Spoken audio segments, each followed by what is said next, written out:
I mean, I don't know if like my fellow YouTubers ever feel this, but is your outfit ever just like so good, but you're like, I can't pan down so they can see it, so all they can see is my shirt, and it just doesn't have the same effect. Yeah, I don't know what tangent that was on, but it's just a thought I've been having. I don't know, let me know if you have that thought. So I asked you for movie reviews, and they are coming.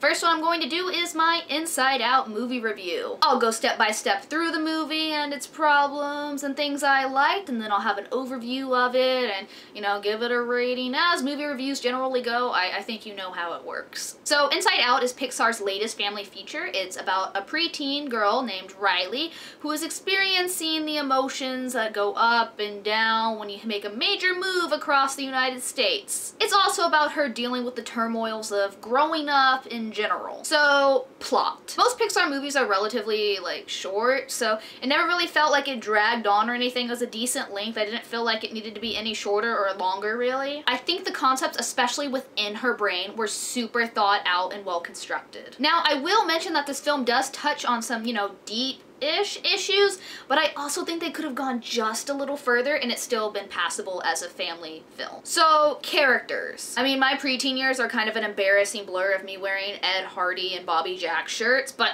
I'm pretty sure Riley was relatively relatable. No spoilers, but the parents also had some pretty funny material too, even if it kind of fed into the whole family unit type joke system. You'll know what I mean when you see it. The emotions were all well acted. None of them stuck out like a sore thumb. There was none of them that when they would start talking I would be like, just go back to the other one. None of that. They were all cool. Although if an Inside Out fandom on Tumblr exists, I do see some ethical debates between the characters and the stans of them.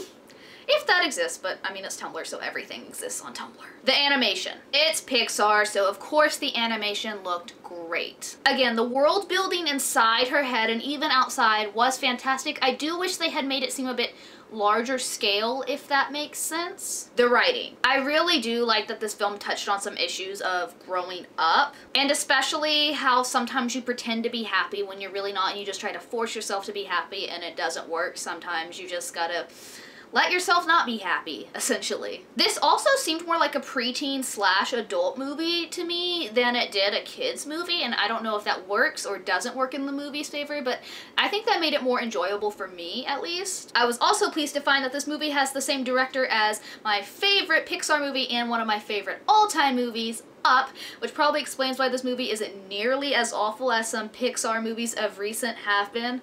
I mean, it was just a slippery slope for some time. Representation. This, unfortunately, was a sore spot of the movie for me. I don't know if it's because I've become more socially aware or what, but I just think there were so many missed opportunities where they could have slid in some diversity, be it racially or from the LGBT+ community, into this movie. Where this movie left off, a sequel would definitely be intriguing to me, but really only if they added some representation, because that's definitely an area where kids' movies nowadays are slacking. Overall, this movie had great concepts, designs, and final payoff in terms of characters and world building. Like its Pixar predecessors, this movie is definitely severely lacking in diversity, and I hope if there is a sequel, it amends that. I recommend this movie to hardcore Pixar fans. If you need to see a movie with family or someone who can't go into movies that are PG-13 or over, or if you enjoy crying over things like emotions and imaginary friends like me, for an animated family feature, I give Inside Out a B+. Also, for all my movie reviews, I will be putting trigger warnings down in my comment section so that you can be forewarned before you see the movie. So you can go check those out down below, as well as my other links, blah blah blah, you get it by now. As always, I'm the Filminist, and I'll see you soon.